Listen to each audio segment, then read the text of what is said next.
남은 1시간 동안 여러분과 함께 나눌 메시지의 제목은 건강한 데이팅의 10계명이라. 예, Ten Commandments of Dating. 데이팅의 10계명에 대한 이야기인데 10계명이니까 10가지가 있지 않습니까? 근데 10가지 중에서 아마 한두 가지 밖에는 못할 것 같아요. 근데 그 중에 여러 가지 것들을 제가 지금까지 드린 말씀에 내포하는 그런 메시지로 전했으니까 여러분께서 그걸 참고하시고 데이팅에 대한 좋은 책들이 많이 나와 있습니다. 저 뒤에도 데이팅하는 책들이 몇 권 있는 것을 보게 되는데 여러분 참고하셔서 공부하시게 되시기를 간절히 바랍니다. 그러나 오늘 남은 이 시간 동안에는 건강한 데이팅을 할 수 있기 위하여 가장 중요한 준비 과정이 어떤 것들인지 우리가 함께 초점을 맞춰서 살펴보는 그런 시간을 갖도록 하겠습니다. 첫째, 이미 주님 안에서 내게 주신 행복을 누리라. 주님 안에서 참 자아를 무엇하라? 찾으라. 네. 나 자신만이 창조하는 나만의 삶을 먼저 즐기는 사람들이 행복한 만남을 할 수 있는 사람들입니다. 내 자신이 행복해야 다른 사람도 행복하게 해줄 수 있습니다.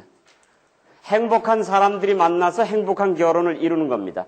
내게 없는 행복을 다른 사람을 통해서 얻기 위해서 결혼하게 되면 그 결혼 관계는 시작에서부터 의존적인 관계가 됩니다. Codependent relationship이라고 설명을 드렸죠. 자, 그래서 중요한 것은 Find your own happiness.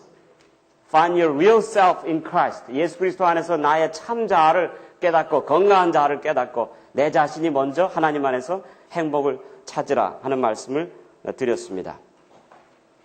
내 자신이 하나님 안에서 참 자아를 찾는 비결들을 어제 저녁에 드린 말씀과 여러분들이 연결하면 좋죠. 상처난 자아에서 치료를 받는 그 메시지와 연결이 되는 메시지입니다. 자, 내가 상처를 받는 것을 압니다. 상처 때문에 내가 성장하지 못하고 과거에 얽매인 자아를 발견합니다. 그러면 우리가 어떻게 하나님 안에서 참 자아를 얻을 것인가? 우리가 함께 살펴보는 시간입니다. 첫째, 우리 다 같이 한번 읽어보시죠. 시작.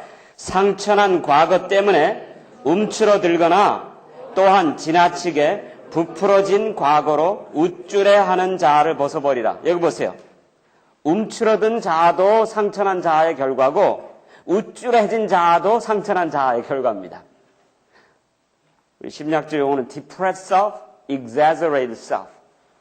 과장된 자아, 또 올그라든 자아, 쪼그라진 자아, 움츠러드는 자아, 그 자아도 상처난 결과라고 하는 사실을 깨닫습니다. 둘째, 우리 다 같이 보십시다. 시작. 예수께서 주시는 과거로부터의 참 자유를 사모하며 기도하라.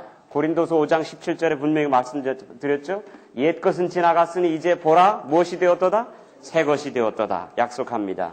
이제 내 안에 사는 것이 내가 아니요 내 안에 계신 그리스도라라고 하는 사실들을 강조하면서 우리가 하나님 안에서 예수 그리스도 안에서 새로운 아이덴티티가 형성될 수 있다고 하는 사실을 강조합니다. 자, 그리스도 안에서 어떠한 새로운 아이덴티티를 우리가 형성할 수 있을 것인가? 우리 그 문제를 우리가 잠시 살펴보겠는데요. 셋째, 다 같이 보십시다. 하나님의 은혜의 선물이 주시는 예수님과 하나 되는 새로운 정체감과 나의 과거를 바꾸라. 자, 여기 보십시오. 맨 첫째 날 여러분들에게 드린 말씀을 통해서 여러분과 저가 누구의 형상으로 창조함을 받았다고 그랬어요? 하나님의 형상. 하나님의 형상은 아이덴티티의 차원에서 볼 때에 두 가지 국면이 있다고 하는 사실들을 여러분들에게 말씀드렸습니다. 그렇죠? 첫째는 어떤 형상이라고 그랬습니까? 이것은 공동체적인 자아의식이다. 뭐 말이 거창한 것 같지만 아주 간단한 사실입니다. 우리됨의 형상으로 우리가 창조되었기 때문에 우리됨의 하나님의 형상 속에서 여러분과 저가 공동체적인 자아의식을 느끼게 될 때 하나님의 형상이 회복됩니다. 좀 더 자세하게 설명하겠습니다. 그 다음에 어떤 형상이 있습니까? 개체적, 독립적 자아의식입니다. Independent self. 그 다음에 우리 심리학에서는 differentiated self. 독립된 자아의식. 그래서 공동체적인 자아의식과 그 공동체적인 자아의식에서 생겨난 발생된 독립적인 자아의식을 깨닫게 될 때 건강한 자아가 태어납니다. 그런데 어제 공부한 것처럼 우리는 태어나기 전 모태에서부터 우리가 잉태되기 시작하였을 때에 누구와의 관계를 통해서 나의 자아의식을 느낀다고 어제 오후에 말씀드렸어요? 부모와의 관계를 통해서. 소위 we identity 속에서 self identity가 생겨난다는 사실을 함께 공부했습니다. 그런데 여러분과 제가 부모와의 관계에서 너와의 관계에서 말할 수 없는 상처가 있단 말이에요. 아픔이 있단 말이에요. 고통이 있단 말이에요. 그래서 건강한 자아가 형성되지 못하고 스탁됐단 말이에요. 오늘 하나님께서는 여러분과 저를 건강의 모델이 되시는 예수님과 더불어 무엇하라고 그럽니까? 예수님과 우리의 관계에 들어가라는 요청을 우리에게 합니다. 예수님과 공동체적인 자아의식을 느껴서 주님과 나누는 우리의식 속에서 새로운 자아가 탄생하게 될 것을 성경은 우리에게 가르칩니다. 로마서 6장에 보시면 우리 다 같이 성경 있으시면 우리 성경 펴서 보실까요?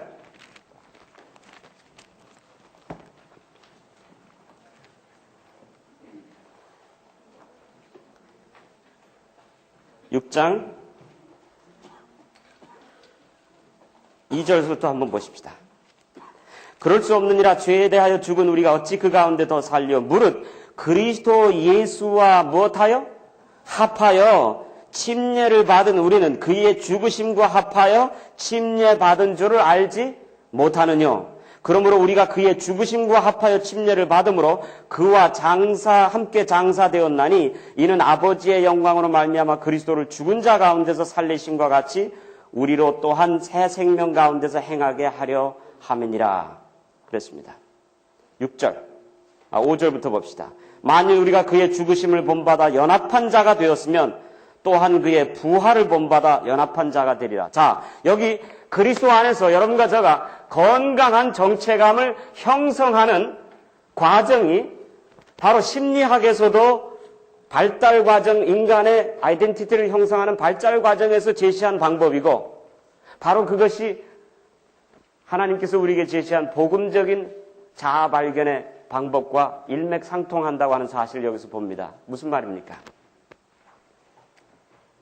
로마서 6장에서는 예수님께서 2000년 전에 십자가에 달려 돌아가셨을 때에 여러분과 저도 함께 예수님과 합하여 죽었다 그랬습니까? 예수님의 십자가가 여러분과 저의 십자가입니다. 2000년 전에 예수님께서 십자가 돌아갔을 때 여러분과 저도 함께 죽었고 함께 장사 지냈고 함께 부활됐다고 그랬습니다. 여러분 찬미가 가운데 찬송가 가운데 그런 노래가 있죠. 거기 너 있었는가 그때에 그런 노래가 있습니다. 주님 십자가에 달릴 때 내 마음 떨려온다 하는 찬미 있지 않습니까? 제가 중학교 다닐 때 미국에서 선교사님이 오셔서 전도회를 하실 때마다 한 여성분이 앞에 나가서 거기 너 있었는가 그때에 찬미를 부르면 제 어린 마음에 복음을 깨닫지 못했던 상황에서 뭐라고 반응했을까요? 나 거기 없었지. 그런데 나 거기 없었다고 분명히 얘기를 해줬는데 그 다음에 똑같은 찬양을 그 여인이 또 부르더라고요. 거기 너 있었는가 그때 나 없었다고 얘기했잖아. 그런데 로마서 6장을 공부하면서 깨달은 것은 신앙인이 건강한 정체감을 찾을 수 있는 비결은 부모와의 관계에서 성장기 시절에서 부모와의 관계성 속에서 우리성 속에서 생긴 상처와 아픔을 씻고 건강한 자아를 찾을 수 있는 넘버 1 첫째 과정은 예수 그리스도라고 하는 새로운 아이덴티티 속으로 여러분과 저가 빨려 들어가는 겁니다. 이것을 성경은 바울의 신학 가운데 가장 중요한 신학인데 성경은 in Christ motive라고 얘기합니다. 예수 그리스도 안에서. 다시 말하면 예수 그리스도에게 일어난 모든 사건이 여러분과 저의 사건이 되는 겁니다. 예? What happened to Christ happened to us. 예수 그리스도에게 일어난 사건이 여러분의 사건이 되고, 예수 그리스도의 과거가 여러분과 저의 과거가 되고, 예수 그리스도의 미래가 여러분과 저의 미래가 되는 겁니다. 예수 그리스도의 자아가 여러분과 저의 자아가 됩니다. 이것을 성경은 공동체적 자아라고 그럽니다. Corporate Identity. 이것을 성경은 로마서 12장과 에베소 4장을 통해서 몸의 신학으로 설명합니다. 그리스도의 몸의 한 지체가 되는 것으로 설명함으로써 여러분과 제가 그리스도 안에서 새로운 정체감과 새로운 아이덴티티를 얻을 수 있는 가장 큰 비결은 예수 그리스도의 새로운 아이덴티티 속으로 빨려 들어가는 겁니다. 이것은 믿음으로 가능해지는 겁니다. 이것은 신비한 중생의 경험이기도 합니다. 그래서 이제는 누가 거기 너 있었는가 그때에 하면 뭐라고 대답합니까? 주의 은혜로 거기 있었습니다. I was there.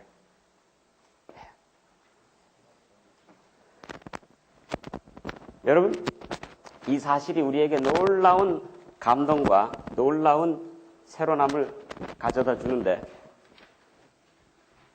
이제 예수 그리스도와 여러분과 저가 하나가 되었기 때문에 이제는 내 옛 자아가 없고 나의 새 자아는 예수 그리스도의 자아이며, 나의 생각은 예수의 생각이고, 예수의 생각이 나의 생각, 예수의 느낌이 나의 느낌이고, 예수의 인생을 보는 안목이 나의 안목이 되고, 예수님의 관찰이 나의 관찰이 되고, 예수님의 조명이 나의 조명이 되고, 예수님의 심장이 나의 심장이 되고, 그래서 예수에 빨려서 예수에 미쳐서 사는 사람들이 되는 거예요. 예수의 생각 속에 사로잡히는 자들이 되는 겁니다. 이것이 얼마나 놀라운 결과를 여러분과 저에게 가져다 주냐 하면, 여러분과 저의 상처난 과거가 예수의 죄 없으시는 과거와 맞바꿈을 받는 겁니다. 예수님께서 우리의 상처와 아픔과 연약성을 가져가시고 우리는 예수의 온전한 건강을 덧입는 겁니다. 그것이 그리스도 안에서 찾는 진정한 자아의 모습인 겁니다.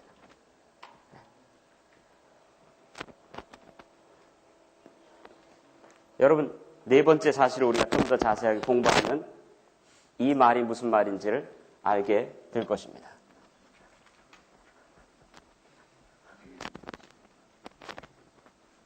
한 번은 말이죠,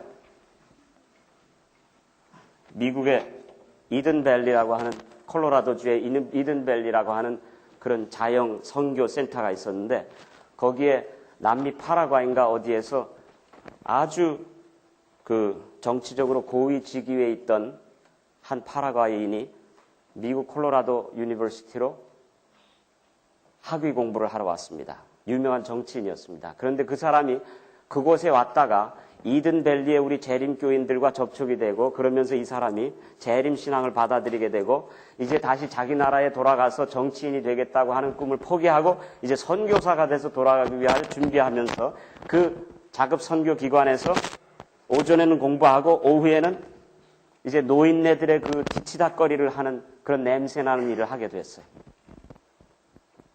거기에 한 한국인 장로님이 계셨는데, 이 장로님이 이 고위 정치인이었던 분이 이 노인들의 뒤치다거리를 하는 모습을 보고 너무나 안타까워서, 아유, 선생님 죄송합니다, 이런 일을 시켜드려서. 얼마나 힘드세요. 그랬더니 그 사람이, 자, 예수 그리스도와 공동체적인 아이덴티티를 느끼고 예수 그리스도 안에 사는 사람의 모습이 이런 모습인 겁니다. 아니, 장로님 무슨 말씀이십니까? 갈라디아서 2장 20절에 이제는 내가 죽고 내 안에 산 것은 예수 그리스도밖에 없는데,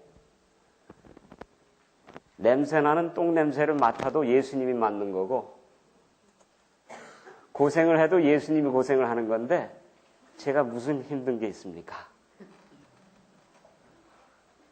우리가 이 정도로 예수님께 소속돼야 되는 겁니다. 아멘입니까? 자, 그 다음에 말씀, 이번에 여러분과 제가 들은 말씀 가운데 다른 모든 말씀은 다 잊어버려도 좋으시지만 이제 앞으로 제가 한 몇 분 동안 드리는 이 말씀은 여러분들이 꼭 기억하셔서 여러분과 저의 신앙관을 세워주게 하는 어떤 주춧돌이 되게 되는 사고와 생각과 철학들이 되게 되는 말씀이 되시길 바랍니다. 꼭 잘 들어보시기 바랍니다. 성령께서 이 시간에 함께 하셔서 이 복음의 진수를 여러분께서 꼭 깨닫게 되시기를 간절히 바랍니다. 네 번째는 복음의 실제가 제시하는 참자. 우리 다 같이 한번 읽어보십시다. 시작. 복음의 실제가 제시하는 참자, 곧 은혜 위에 서 있는 자로 새 옷 입으라.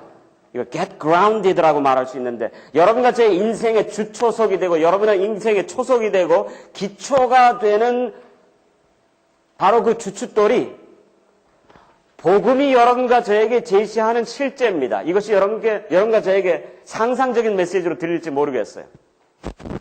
그런데 세상에는 사실인 것 같지만 허상이 있고 허상인 것 같지만 사실이 있습니다. 허상인 것 같은 실체가 있고 실체 같은 허상이 있습니다. 그 말이 무슨 말인가? 우리 두 눈으로 보는 이런 모든 것들이 우리가 보기에는 실제적인 것이지만은 영적인 안목에서 보면 없어질 것들입니다. 그러나 실체는 예수 그리스도의 복음이 여러분과 저에게 제시하는 것들. 다시 말하면 너는 이런 사람이다. 내가 너를 이렇게 만들었다. 복음이 여러분과 저에게 너는 이런 사람이라고 만들어주는 그 복음의 실체, 복음이 제시하는 여러분과 저의 궁극적인 복음적인 아이덴티티를 우리가 받아들여야 합니다. 왜냐하면 그것이 여러분과 저의 궁극적인 아이덴티티니까. 많은 사람들이 믿음대로 산다고 하면서도 믿음대로 살지 않고 보는 대로 삽니다. 그래서 사도 바울은 고린도후서에서 뭐라 했습니까? Not by sight, not by faith, 아니요 not by sight, but by faith. 다시 말하면 보는 것으로 하지 아니하고 보지 아니하는 것으로 믿음으로 사는 것, 커다란 차이가 있습니다. 여러분 이것을 제가 실제적으로 설명을 해드릴 텐데 보는 것으로 사는 삶은 시각적인 인생인데 시각적, 감각적, 청각적 인생인데 시각적, 감각적, 청각적 인생들은 결국은 뭐예요? 내 주변의 상황이나 환경이나 여건에 의하여 주장되어지는 삶입니다. 상황이나 여건이나 환경에 의하여 주장되어지는 삶은 결과적으로 어떤 삶입니까? 반사적인 삶입니다. 내게 다른 사람이 대하는 감정에 따라서 내가 반응하고, 그렇죠? 그러므로 이것은 조건적이고 반사적이고 상대적이고 항상 변화무쌍한 일률성이 없고 일치성이 없고 연결성이 없는 그런 아주 불안한 그런 삶입니다. 그런데 그리스도 안에서의 삶은 우리의 영원한 실체가 복음이 제시하는 것들이 영원한 것이기 때문에 변함없으신 우리를 향하신 예수님의 태도, 우리를 향하신 변함없으신 예수님의 마음, 우리를 향하신 변함없으신 예수님의 온전한 용납 속에서 건강한 내 자아의 털을 내리고 그 안에서 굳게 뿌리를 내리게 될 때에는 우리는 상황과 여건이 아무리 변하여도 흔들리지 않는 인생이 되는 겁니다. 아멘입니까? 사랑하는 여러분, 그런데 하나님께서 여러분과 저에게 어떠한 복음의 실제를 주셨습니까? 이것이 참자아를 찾는 문제와 연결되어지는데 한번 말씀을 통해서 세 가지 성경절입니다. 살펴보십시다. 로마서 5장 1절과 2절 우리 다 같이 보시죠. 한번 성경책 우리가 찾아가지고 다 같이 한번 힘있게 읽어보십시다. 오늘 Old Fashioned Bible Study 해봅시다.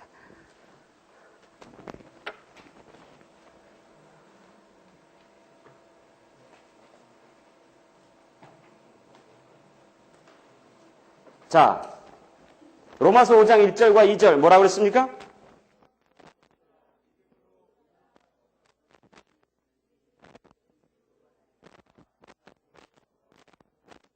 네. 그 다음에 우리 로마서 5장 2절 우리 다 같이 한번 읽어보겠습니다. 시작. 또한 그로 말미암아 우리가 믿음으로 서 있는 이 은혜에 들어감을 얻었으며 어디에 들어갔다고 그랬어요? 은혜에 들어갔다고 그랬습니다. 그런데 영어 성경에 보면 제가 좋아하는 NIV 성경에 보면 by faith, 믿음으로 말미암아 we stand. 어디에 서 있다? Stand on the grace of God. 하나님의 은혜 위에 서 있다 그랬습니다. 이 서 있다라고 하는 말이 성경적으로 매우 종말론적인 의미를 가지고 있는 말입니다. 서 있다라고 하는 말은 우리의 영원한 위치를 말합니다. 예수님께서 서신 곳, 흔들리지 않는 자리입니다. 바로 그 자리에 여러분과 저가 함께 서 있다는 말입니다. 궁극적인 자리를 말합니다. 여러분과 저의 위치가 결정되었다는 말입니다. 확고하게 설정되었다는 거예요. 흔들리지 않는다는 말입니다. 그런데 그 자리가 어떤 자리란 말입니까? 어떤 자리예요? 자, 우리 잠깐 기도하십시다.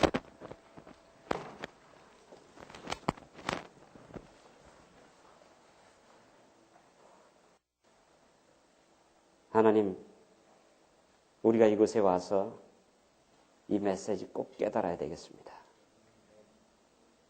주님, 우리의 집중을 말씀으로 이끌어 주셔서 복음의 실제가 무엇인지, 실체가 무엇인지, 복음의 궁극이 무엇인지, 복음이 나에게 어떤 사람이 되었다고 말하는지, 복음이 제시하는 나의 아이덴티티가 무엇인지를 오늘 깨닫고 복음적인 아이덴티티를 가지고 우리의 모든 역기능적인 삶에서 생긴 상처와 아픔을 이기며 복음적인 아이덴티티가 우리의 궁극적인 자아관이 될 수 있도록, 그래서 튼튼한 뿌리의식을 가지고 기초가 튼튼한 인생들로 설 수 있도록 주님 오늘 이 말씀을 깨닫게 하여 주시옵소서.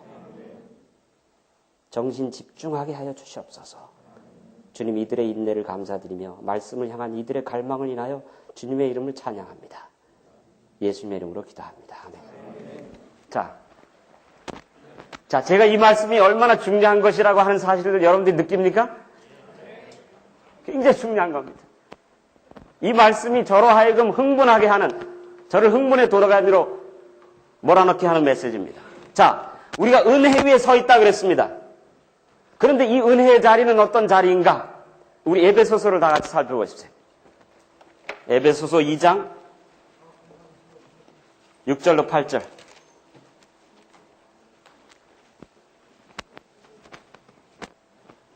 다 같이 한번 읽어보실까요? 다 같이요. 에베소서 2장 6절로 8절. 5절부터 봅시다. 시작. 허물로 죽은 우리를 그리스도와 함께 무엇하셨고? 살리셨고, 너희가 은혜로 구원을 얻은 것이라. 또 함께 무엇하셨어요? 일으키사 그리스도 예수 안에서 함께 하늘에 앉히시니, 그 다음에 이는 그리스도 안에서 우리에게 자비하심으로써 그 은혜의 지극히 풍성함을 오는 여러 세대에 나타내야 하심이라. 자, 여기 보십시오. 로마서 5장 2절에는 여러분과 제가 은혜 위에 서 있다 그랬습니다. 바로 이 은혜의 자리가 영원한 자리라고 그랬습니다. 여러분과 제가 어떤 상황에 있든지 빼앗기지 아니할 은혜의 자리가 있습니다. 그 은혜의 자리. 그런데 바로 그 은혜의 자리가 에베소서 2장 6절로 8절에 보면 어떤 자리라고 하는 사실을 강조합니까? 하나님의 우편에 앉아있는, 다시 말해서 부활해서 하나님 편에 나아가서 하나님의 은혜, 하나님의 보좌 우편에 있는 바로 그 자리라고 하는 사실을 이야기합니다. 이 은혜의 자리는 부활의 자리입니다. 여러분과 제가 이미 부활했다고 하는 사실을 이야기합니다. 그 다음에 세 번째 말씀을 보면 아주 확실해집니다. 히브리서 4장 16절. 히브리서 4장 16절 우리 크게 한번 읽어보십시다. 시작. 그러므로 우리가 긍휼하심을 받고 때를 따라 돕는 은혜를 얻기 위하여 은혜의 보좌 앞에 어떻게 해요?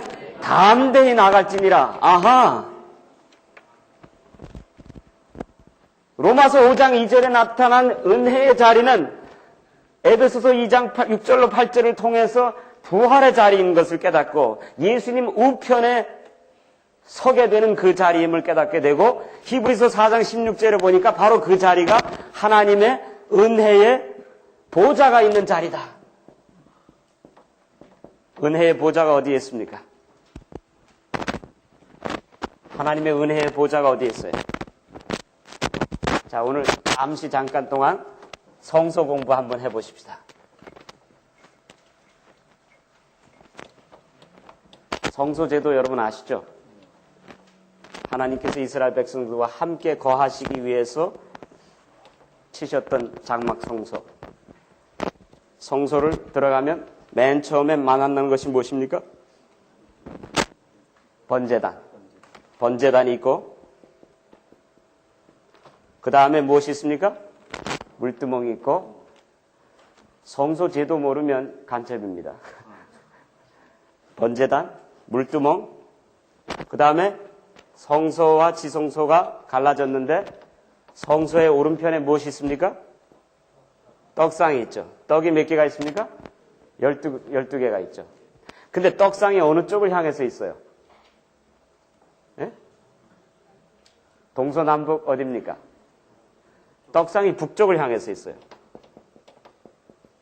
떡상이 왜 북쪽에 있을까요? 이것은 예언적인 굉장한 의미가 있습니다. 성경에서 북쪽은 원수가 있는 자리입니다. 사단이 있는 자리입니다. 그래서 지정학적으로 봐도 팔레스타인이 이렇게 있고 팔레스타인이 이렇게 있고 그 다음에 그 위에 무엇이 있었어요? 아시리아가 있고 바벨론이 있고 지금 이라크. 바로 원수가 있는 자리가 바로 북쪽입니다. 북쪽에 총과 칼과 검을 놓은 곳이 아니라 북쪽에 사단을 대항해서 영의 세력을 대항해서 여러분과 저가 이길 수 있게 하는 강력한 하나님의 무기가 있는데 그것이 뭐라는 거예요? 하나님의 말씀입니다. 시편 23편에서 주께서 내 원수의 목전에서 내게 상을 베푸시고 할 때 옛날에 저는 원수의 목전에서 하나님이 나에게 상장을 주셨다. 뭐 이런 것으로 제가 오해를 했었어요. 근데 원문에 보니까 주께서 내 원수의 목전에서 뭘 베푸셨어요? 떡상을 베푸시고 이것은 성서 제도를 두고 하는 말입니다. 내 원수의 목전에서 북쪽 앞에서 떡상을 베푸셨다.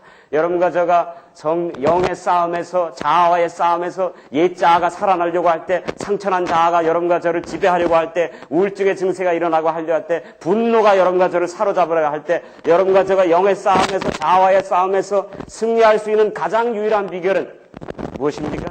하나님의 말씀입니다. 하나님의 말씀의 무기로서 우리가 이길 수 있다고 하는 사실들을 우리가 여기서 보게 됩니다. 12떡이 있는 것은 이스라엘의 12지파를 상징하기도 하지만 성경에서 12는 무엇을 상징합니까? 성경에서 12는 왕국의 번호죠. 킹덤 넘버. 하나님의 왕국의 번호입니다. 그래서 이스라엘 12지파, 12제자, 그렇죠? 그 다음에 12문, 그래서 하늘나라를 상징합니다. 하나님의 왕국을 상징합니다. 왜 12이 하나님의 왕국을 상징하는가? 성경의 숫자 공부하면 재밌죠. 12은 충만의 뜻이 있습니다. 충만. 하나님의 충만한 말씀의 은혜가 우리에게 있습니다. 하나님의 충만한 구원이 우리에게 있습니다. 여러분과 저가 누릴 하나님의 은혜가 오늘도 하나님의 은혜를 주장하며 사는 사람의 삶 속에는 결코 빼앗기지 아니할 은혜가 있습니다. 그 은혜, 그 만나를 여러분과 저가 날마다 구하시게 될 때 우리는 주님 안에서 거듭나는 영혼들이 되는 것들입니다. 제가 제가 스펜서빌에 가서 처음 청년 목회를 하면서 하나님의 은혜를 제가 체험하기 시작했습니다. 제 아내를 제가 매우 사랑했는데 아내가 좀 싫어질 때가 또 오더라고요. 사랑했는데 사랑하는 마음이 사라지는 그런 경험들을 제가 하면서 가슴 아파했던 적이 있었습니다. 아가페적인 사랑을 내 아내에게 줘야 되는데 자꾸 조건적인 사랑만 주는 내 자신을 발견했습니다. 그러면서 하나님 앞에 갔습니다. 깨어지기 시작했습니다. 하나님께서 저에게 참 자아를 주시고 하나님의 은혜를 깨닫게 해주셨어요. 그런 다음에 하나님께서 저에게 예민함을 주셨습니다. 아내의 피로를 채워주고자 하는 그런 민감함을 저에게 허락해 주셨습니다. 제가 성경책을 여기에 안 가져왔는데 영어 성경을 제가 하나 사가지고 어느 환경이 있든지 간에 어떤 형편에 처하든지 간에 만나는 떨어지고 맙니다. 어떤 형편에서도 매일 만나는 우리에게 옵니다. 우리가 그걸 주워 모으지 않은 것뿐입니다. 그래서 아침에 일어나가지고서 이게 제가 하는 게 아니에요. 하나님의 성령이 하시는 거예요. 하나님의 은혜가 하는 겁니다. 그래서 아침에 일어나서 그 성경을 펴고 공부를 합니다. 우리 아이가 셋이었는데 우리가 도레미로 아이를 낳았어요. 근데 아이를 왜 셋 낳나 봤더니 첫째 아이를 낳았는데 아이 하루는 운전을 하고 이렇게 하는데 3개월 된 아이가 그 포드차, 까만 인테리어에 있는 포드차였는데 거기에 에어컨디션이 없었어요. 냉방장치가 없어가지고 아이가 땀을 빨빨 흘리면서 가고 있는 거예요. 불쌍한 생각이 들어서 그지로 가가지고 차를 샀는데 스테이션 wä건 큰 걸 사가지고 하나 둘씩 채우다 보니까 셋이 됐어요. 아마 미니밴을 샀으면 더 많이 생겼을지도 몰라. 그런데 이제 아이들이 도레미니까 저희 집 사람이 재우고 하다 보면 또 일어나고 깨고 하면 아침 새벽에 되면 저희 아내가 참 피곤해서 완전히 아주 잠에 깊이 취하게 됩니다. 전에 같으면 그런 어떤 예민한 민감함이 없었어요. 에베소서 4장의 말씀에 보면 우리가 하나님의 생명에서 떠나게 될 때 가장 먼저 잃게 되는 게 민감합니다. sensitivity. 민감함을 잃게 돼요. 영적인 촉각을 잃게 되면 정서적인 촉각도 잃게 돼요. 그런데 제가 하나님의 말씀을 보면서 연구하면서 은혜를 받게 되니까 제 아들 녀석이 일어나가지고 앵앵거립니다. 근데 제가 벌티모어라고 하는 교회에 한 달에 한 번씩 가서 청년 목회를 했는데 그 교회에 갔더니 거기에 남자들이 전부 다 멜빵이 뭐예요? 일본말로 니꾸샤꾸라고 그러죠. 멜빵 같은 매는 건데 거기에 아이를 뒤에다 이렇게 넣고 다니는 거 있잖아요. 그걸 뭐라 그럽니까? 예? 포대기. 근데 포대기인데 좀 이렇게 좀 좋은 거예요. 아주 좋게 만들어진 그런 포대기인데 거기에다가 아이들을 메고 남집사님들이 아이들을 메고 여자들이 자유롭게 봉사하고 예배드리고 하는 모습을 봤어요. 내가 그 포대기를 하나 사야 되겠다. 그래가지고 그 멜빵 매는 거를 제가 하나 샀어요. 자, 하나님의 은혜를 받기로 결심을 하면 은혜를 받지 못하게 만드는 어떠한 상황과 여건 속에서도 우리가 그 장애물을 극복할 수가 있습니다. 아멘입니까? 아멘. 예. 은혜를 받기로 결심하시기 바랍니다. 은혜가 여러분과 저에게 주어지는 그 길이 방해를 받지 않도록 하시기 바랍니다. 자, 그래서 애가 일어나니까 어떻게 해요? 제가 또 왜? 은혜를 몰랐을 때에는 제가 또 왜 일어나지? 하나님 좀 더 자게 해주시죠. 근데 은혜를 경험하고 난 다음에는 나를 바들하는 게 별로 없어요. 예? 내가 뭐 문제시 될 게 별로 없어. 일어나니까 오케이 올라가서 뒤에다 눕히고 아침 6시에 뒤에다 메고 그 다음에 이제 밖에 나가는 게 성경 가지고 메릴랜드의 그 아침 전경이 얼마나 아름다워요. 신선한 공기를 마시면서 성경을 보면서. 근데 여러분 애들 키워보신 분들은 알지만 애들을 말이에요. 자꾸 재우려고 그럴수록 안 자더라고요. 난 피곤해 죽겠는데 안 자요. 그러면 재우려고 해도 안 자죠. 그러면 자장 하다 자장 이렇게 됩니다. 사랑해 빨리 자. 애들이 다 알아요. 안 자요. 악을 쓰고 안 자요. 네. 그런데 너 내 등 뒤에서 잘 살아. 나는 말씀 봐. 흥얼거리고 성경 보고 와 이런 은혜가 있구나. 그래 앉아가지고 또 적고 성경에 사로잡히는 거야. 그러다 보면 어떻게 해요?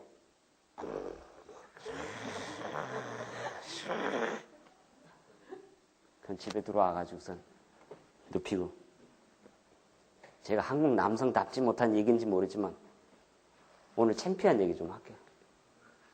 창피한 얘기 좀 해요?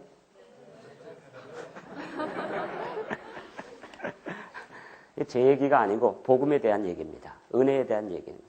은혜에 대한 얘기. 그런데 말씀에 깊이 젖어서 은혜를 받으니까 은혜는 우선적으로 하나님과 나와의 관계에서 받는 거예요. 그렇죠? 네, 은혜는 하나님에게서 받는 거예요. 하나님과의 나와의 관계에서 은혜를 받으니까 내 아내나 내 이웃이나 내 자녀들이나 교인들이나 내 주변의 사람들에게 내가 뭔가 아직도 받아야 할 것이 있다고 하는 데서 오는 강박관념과 어떤 필요에서부터 자유하게 돼요. 네. 받지 않아도 나는 이미 받았기 때문에 영적으로 뭐 하게 돼요? 배부르게 돼요. 이제는 뭐 하는 것밖에 안 남게 돼요. 주는 것밖에. 주는 게 받는 것보다 더 좋아. 그래서 그 다음에는 하나님의 은혜로 꽉 젖으니까 제가 바뀌어져요. 어떻게 바뀌어지는가? 그전에는 우리 와이프가 참 훌륭한데도 우리 와이프에게 기대하는 게 많았던 거야. 20가지. 그런데 하나님의 은혜에 젖으니까 받아야 되겠다고 하는 모든 생각에서부터 자유하게 되니까 기대감을 포기하게 되면 실망감에서부터 자유하게 되잖아요. 그리고 이제 주는 것밖에 안 남았으니까 아침에 은혜를 받고 집에 돌아오면 아직도 조용해요. 아침 7시인데 밥을 해주고 싶어.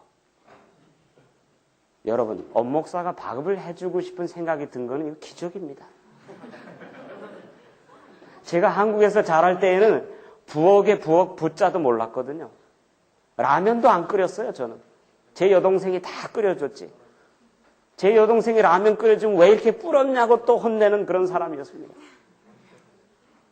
제가 사슴의 동산에 대학교 4학년 때 와가지고 제 친구 김영수 형님하고 몇몇 사람하고 여기 와서 최영배 형님일 거예요. 3사람이 와가지고 금식 기도를 했어요. 일주일 동안. 왜 했느냐? 직업상. 야, 우리가 목회 나가면 교인들이 와가지고 목사님 금식은 어떻게 합니까? 물으면 글쎄 나는 한 번도 안 해봤는데 책에 보니까 이렇게 하라고 합디다. 그럴 수는 없잖아. 이게 직업상 왔어요. 그래도 하면 일주일 금식은 해봐야지. 그래가지고 아무것도 안 가져오고 동치미 국물 하고 누가 동치미 국물을 금식 끝난 다음에 먹으면 은혜를 받는데 그래서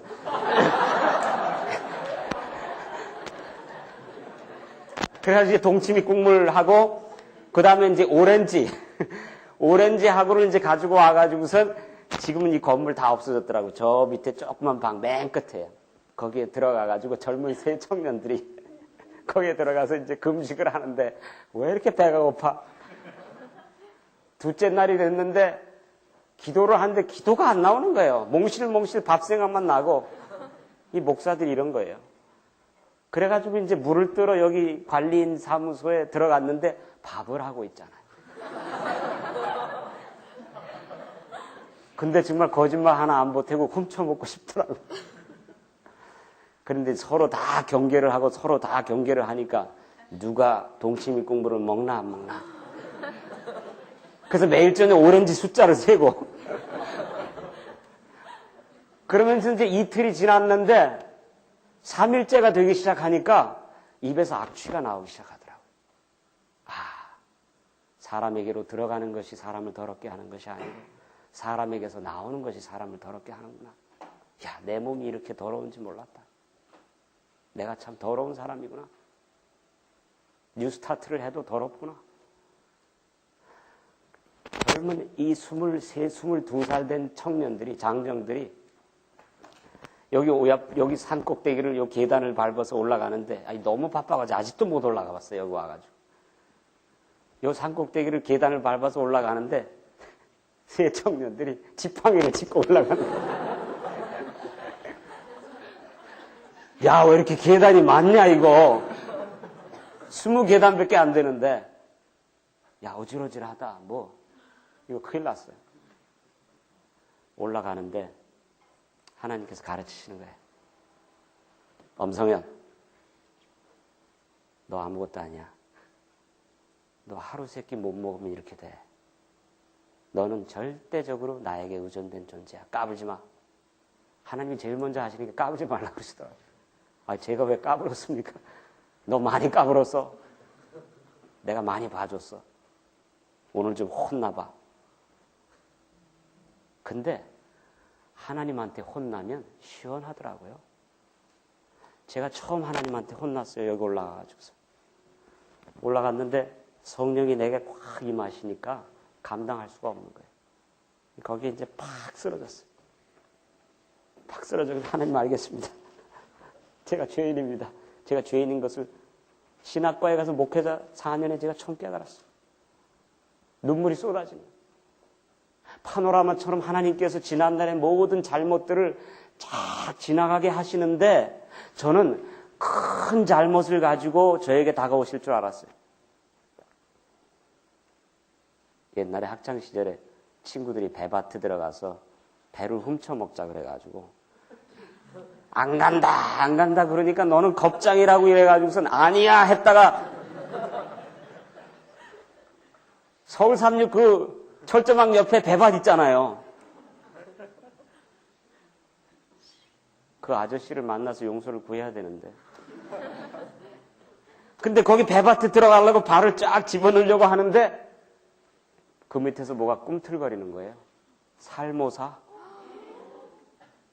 그런데 얘기 듣기로는 배밭에 들어가면 누가 뱀을 만나면 움직이지 말란 얘기를 들었어. 철조망 한 구석에 발을 집어넣고 이러고 움직이지 않고 있는 거예요, 지금. 살아보려고. 그런데 살모사가 살며시 지나가더라고요. 그런 잘못들, 이런저런 큰 잘못들을 하나님께서 내게 들추어 주시면서 너는 죄인이라 하실 줄 알았는데 이게 웬일입니까? 파노라마처럼 스쳐 지나가는 영상은 제 여동생이 저에게 라면을 삶아줬는데 고마운 마음을 갖지 않은 거. 너 그거 큰일이야. 작은 일에 고마움을 느끼지 않는 거, 너 네 여동생 학대한 거야. 아, 그런데 알겠습니다, 하나님. 그만합시다. 아니야, 좀 더 하자. 이왕 얘기 나왔으니까. 제 남동생 엄덕현 있잖아요. 제 동생한테 또 잘못한 게 또 나오는 거예요. 저녁 12시가 돼서 집에 들어가면 제 남동생이 자기 자리만 딱 펴고선 자요. 아니, 쿨쿨 자고 있는 녀석을 가가지고 뭐야, 발로 차서 깨워. 야, 너 형 이불도 안 깔아놓고 자? 이불 깔아. 그러면 그 착한 동생이 입이 이만큼 나와가지고 형의 이불을 깔고 형의 이불을 깔아주면 동생이 들어눕기도 전에 저는 들어놓아가지고 얼마나 잠을 잘 자는지 몰라. 행복하다.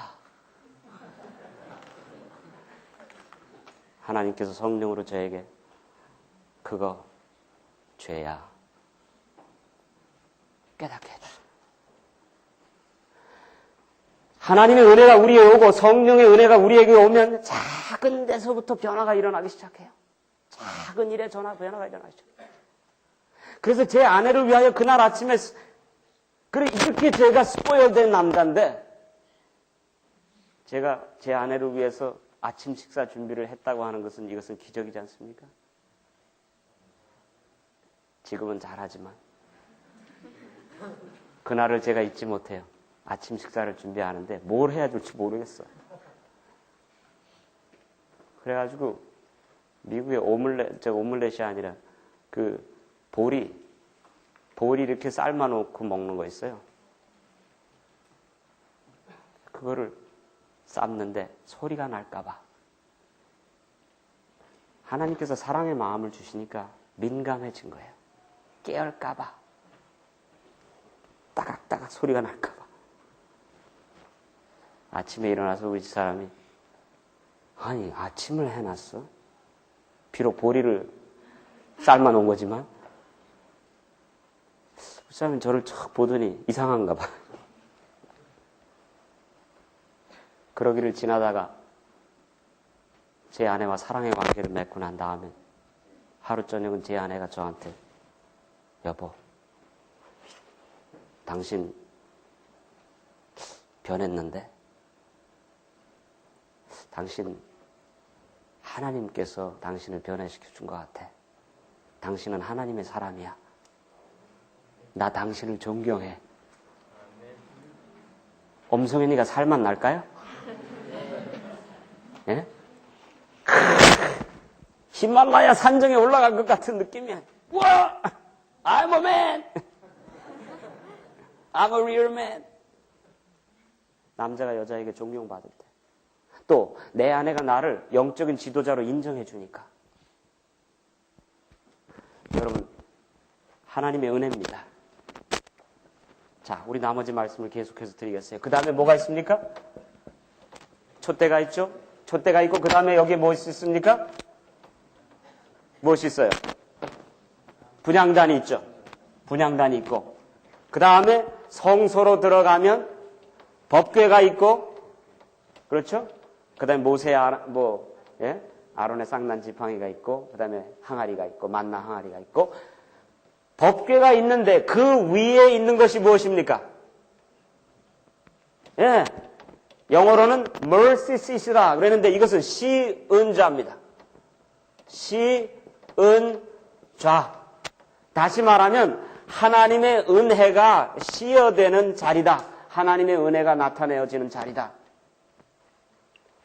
이것이 왜 여러분과 저를 흥분의 도가니 속으로 빠져들게 하는 메시지입니까? 자, 여기 보십시오. 여러분과 저의 영적인 아이덴티티는 이제 여러분과 제가 그리스도 안에서 어디에 있다는 말입니까? 번제단과 물두멍과 성소를 다 지나서 휘장이 찢어지고 여러분과 제가 믿음으로 과감하게 어디에 들어간 거예요? 지성소 안으로 들어가서 하나님의 셰카나의 영원한 영광이 있는 그 시은좌 그 자리에 히브리서 4장 16절에는 그 자리에 여러분과 제가 이미 함께 예수 그리스도와 함께 앉아 있는 겁니다. 아멘입니까? 자, 이 말이 여러분과 저에게 왜 흥분을 자아내게 합니까? 많은 그리스도인들이 예수 그리스도의 놀라운 은혜의 사역으로 여러분과 저가 이미 시은좌 위에 예수와 더불어 함께 앉아있는 구원의 확신을 누렸음에도 불구하고 많은 그리스도인들이 아직도 어디에 남아있어요? 맨날 성전의 문지방만 닳게 하는 사람들이야. 여기 와가지고 번제단 와서 예수님 또 잘못했습니다. 또 용서해 주십시오. 또 가서 잘못하고 또 번제단에서만 맨날 맴돌다가 여기서 끝나요. 여러분, 우리는 이미 여기 와 있습니다. 이 말은 뭡니까? 시은좌의 자리는 셰카나 글로리가 있는 셰카나의 영광이 있는 시은좌의 자리는 아까도 에베소서 2장 6절로 8절의 말씀처럼 이 자리는 부활의 자리입니다. 다시 말하면 이 자리는 여러분과 저의 영원한 궁극입니다. Ultimate reality. 여러분과 저의 영원한 궁극입니다. 이 자리는 번제다 된 자리는 십자가의 자리입니다. 이 자리는 죽음의 자리입니다. 이 자리는 영원한 승리의 자리입니다. 이 자리는 완전하게 이루었다고 하는 자리입니다. Completion. 완전의 자리입니다. 승리의 자리입니다. 궁극적인 모습입니다. 부활의 자리입니다. 제가 왜 이 말씀을 드립니까? 펀치라인이 여기 있어요. 마지막 박싱에서 펀치라인 해가지고 끝나잖아요. 자, 여기 펀치라인입니다. 그리스도인의 삶은 죽음에서부터 부활로 구원을 향하여 나아가는 삶이라기보다는 구원에서부터 출발되는 삶입니다. 아멘입니까?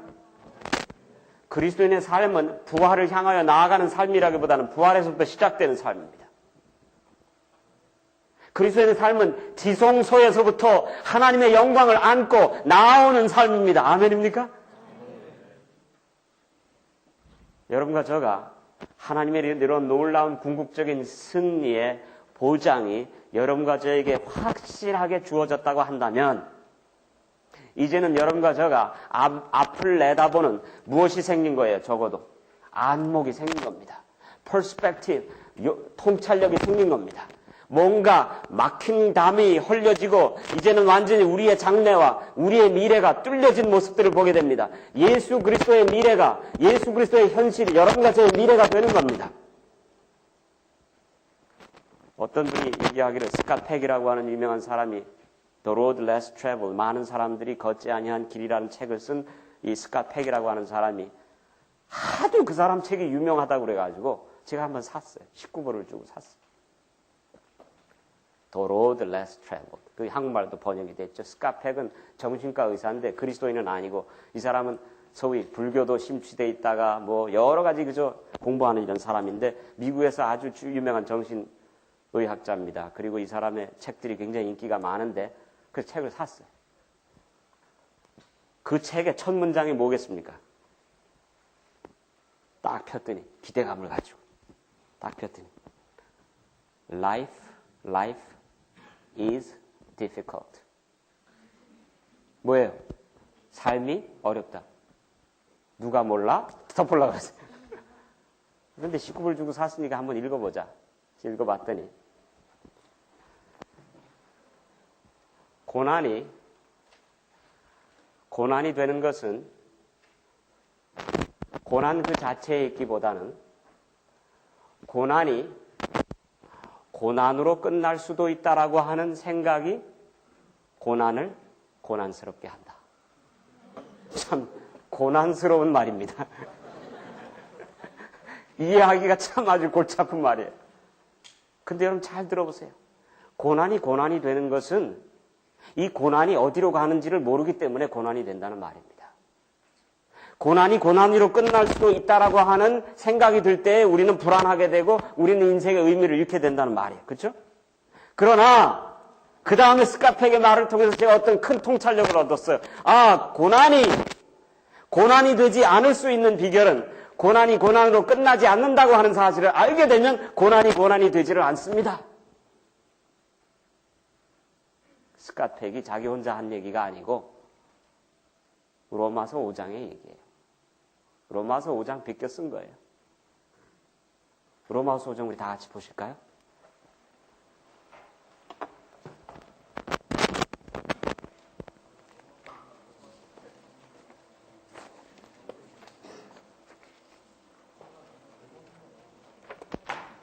자, 우리 한 10분 남았는데 우리 빨리 이것을 하고 결론을 맺어야 되겠습니다. 자, 로마서 5장. 자, 여러분이 오늘 이 사실을 깨달으면 어떠한 인생의 고난과 역경도 디디고 이겨내고 극복할 수 있는 그런 놀라운 영향력 있는 인생들이 될 것이라고 하는 사실을 확신합니다. 자, 에베소서가 아니죠. 여러분들이 잠을 자나 안 자나 확인한 겁니다. 목사가 설교하다 거짓말도 이렇게 잘합니다. 자, 로마서 5장. 자, 이런 성소론에 입각한 인생관, 안목, 성소론에 입각한 인생관, 성소론에 입각한 역사관, 성소론에 입각한 자아의식을 여러분과 저가 머리에 염두에 두고 여러분과 저의 인생을 보고 고난을 보고 삶의 역경과 삶의 챌린지와 삶의 도전들을 한번 복음적인 각도에서 한번 꿰뚫어 보자는 겁니다. 그것이 신앙적인 안목입니다. 그것이 영의 눈입니다. 그것이 마음의 눈인 겁니다. 자, 로마서 5장. 다 같이 한번 읽어보십시다. 2절서부터 또한 그로 말미암아 우리가 믿음으로 서 있는 이 은혜에 들어감을 얻었으며 은혜가 어디입니까? 쉬운 자가 있는 하나님의 보좌가 있는 완전히 승리한 부활한 그 자리 얻었으며 그 다음에요. 하나님의 영광을 바라고 무엇하느니라? 하나님의 영광이 이미 우리와 함께 했습니다. 그 다음에 3절 다 같이 보시죠. 다만 이뿐 아니라 우리가 뭐예요? 환난 중에도 무엇하나니? 즐거워하나니 그랬어요. 환난 가운데도 즐거워한다 그랬어요. 이것이 신앙인의 힘이고 이것이야말로 환난 가운데 어려움 가운데 고통 가운데 상처 가운데서 역경 가운데서 즐거워할 수 있는 비결을 찾는 삶 속에 우리가 이 세상을 향해서 빛과 소금이 될 수 있는 놀라운 매력이 소위 이 빌 하이버 목사님이 있는 윌로 크릭 철치에서 가장 강조하는 이야기 가운데 하나가 contagious people. 이 세상에 하나님의 전염병을 일으키는 사람들. 전염병을 일으키는 그런 사람들이 될 수 있는 비결이 바로 여기에 있는 겁니다. 뭐라고 그랬습니까? 환난 가운데 즐거워하나니. 다 같이 보십시다. 크게 한번 읽어보십시다. 시작. 이는 환난은 인내를, 인내는 연단은 소망을 이루는 줄 무엇함이라? 압니다. 아는 겁니다. 여러분과 저희가 겪는 어려움과 고통과 고난과 역경과 인생의 장애물들이 여러분과 저가 하나님 안에서 이미 구원의 궁극이 이루어졌으며 구원의 확신 속에서 이미 하나님의 부활과 하나님의 종말이, 하나님의 미래가 여러분과 저에게 확실하게 주어졌다는 놀라운 구원에 대한 확신이 여러분과 저에게 있게 될 때, 여러분과 제가 인생의 아이덴티티가, 인생의 영적인 현주소가 예수 그리스도의 궁극적인 부활의 사건 속에 여러분과 제 인생의 궁극이 있다고 하는 사실을 깨닫게 될 때, 이제 여러분과 저는 새로운 아이덴티티를 찾으며 고난을 보는 여러분과 제 안목이 달라지고, 고난 속에서도 그것을 이기고 디디고 일어설 수 있는 용기와 힘과 능력을 얻게 되는 것이 바로 복음의 힘입니다. 복음의 능력입니다. 그것이 로마서 1장에서 얘기한 두나미스. 뭡니까? 복음의 힘. 다이나마이트와도 같은 막힌 담을 뚫고 굴을 뚫어서 오늘의 암담함에서 내일의 미래를 향한 길을 트이는 그런 다이나믹한 다이나마이트와 같은 그런 인생을 살도록 여러분과 저를 탈바꿈 시키고야 말 것이라고 하는 사실을 확신하면서, 사랑하신 여러분, 여러분과 저의 삶이 2004년으로부터 시작되는 여러분과 저의 삶이 복음에 사로잡혀서, 예수 그리스도에 사로잡혀서 예수 그리스도와 하나 되는 역사를 통하여 새로운 자아가, 건강한 자아가, 미래를 향하여 도전하는 자아가, 흔들리지 않는 자아가, 넘어지지 않는 자아가, 쓰러지지 않는 자아가, 쓰러져도 다시 일어나는 자아가, 오뚜기처럼 다시 서는 자아가, 절망을 디디고 소망을 찾는 자아가 여러분과 저의 삶 속에서 날마다 부활의 생명으로 용솟음 치게 되는 귀한 역사가 있게 되어서 대림 청년 하나하나가 섬으로 교회가 서고, 교단이 서고, 이 사회가 서고, 하나님의 왕국이 이 땅에 건설되는 은혜의 왕국을 건설하는 여러분과 저가 되시기를 간절히 바라면서, 하나님께서 여러분과 저에게 주신 그 은혜의 자리 꼭꼭 지키게 되시기를 간절히 바라며, 하나님의 놀라운 축복이 여러분과 저에게 충만하시기를 간절히 바라며, 제가 여러분들에게 뜨거운 박수를 보냅니다.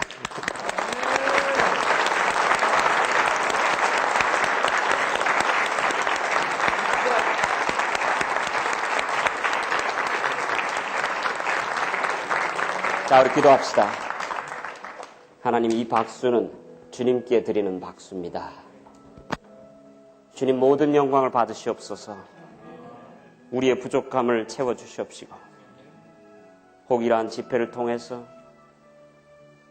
하나님의 이름에 누를 끼쳤으면 주님, 하나님의 영광으로 감싸주시고, 아버지, 오늘 여기 머리 숙인 주의 사랑한 젊은 영혼들을 위하여 기도하오니, 아버들이 이들의 심장이 예수의 심장이 될 수 있도록 도와주시옵시고, 세상에 휩쓸리고 세상에 사로잡힌 자들이 아니라 오직 하나님께 사로잡힌 자들이 될 수 있도록 축복하여 주시옵소서. 예수 그리스도 속에 자기 자신을 던지는 사람들이 되어서 은혜의 강물에서 헤엄치는 자들이 될 수 있도록 도와주시옵시고, 아버지, 다른 사람들이 나에게 주는 상처와 어려움과 역경 가운데서도 줄 수 있는 은혜가 충만한 자유인들이 될 수 있도록 축복하여 주시옵소서. 복음이 주시는 진정한 자유를 체험하는 우리들이 되게 도와주시옵소서. 하나님의 은혜의 왕국에서 부활의 생명을 경험하며 부활의 능력 속에서 꿈틀거리는 인생이 될 수 있도록 도와주시옵소서. 살아 움직이게 하여 주시옵소서. 하나님 안에서 우리가 만족해하며 즐거워하며 감격하며 인생을 멋지게 도전하며 살아서 복음의 능력을 세상 망방에 전하는 자들 되게 도와주시옵소서. 예수 그리스도를 위한 전념성 있는 인간들 되게 도와주시옵소서. 우리들을 보며 예수 그리스도를 만나고자 하는 갈망과 갈증을 일으키는 영혼들 될 수 있도록 도와주시옵소서. 빛과 소금이 되도록 인도하여 주시옵소서. 산 위에 우뚝 선 자들 되게 도와주시옵소서. 아름답게 살다가 아름답게 주님 만나는 우리가 되게 도와주시옵소서. 내가 변함으로 가정이 변화되게 하여 주시옵시고, 내가 변함으로 교회가 변화되는 사람들 되게 도와주시옵소서. 이 가정의 풍랑과 교회의 풍랑이 나에게 있음을 깨닫고 문제의 주인의식을 느끼고 피해의식에서부터 완전히 탈피하여 문제를 깨닫기 위하여, 문제를 해결하기 위하여 문제의 풍랑 속에 자기 자신을 던질 수 있는 현대판 요나가 될 수 있도록 도와주시옵소서. 하나님의 축복이 마음껏 흐르는 현대판 아브라함이 될 수 있도록 도와주시옵소서. 축복을 받기 전에는 이 자리를 떠나지 않겠다고 하나님과 더불어 씨름해서 결국은 하나님에게서 승리자라고 하는 이름을 받는 야곱들이 될 수 있도록 도와주시옵소서. 변화의 사신들 되게 하여 주시옵소서. 예수님의 이름으로 기도합니다. 아멘.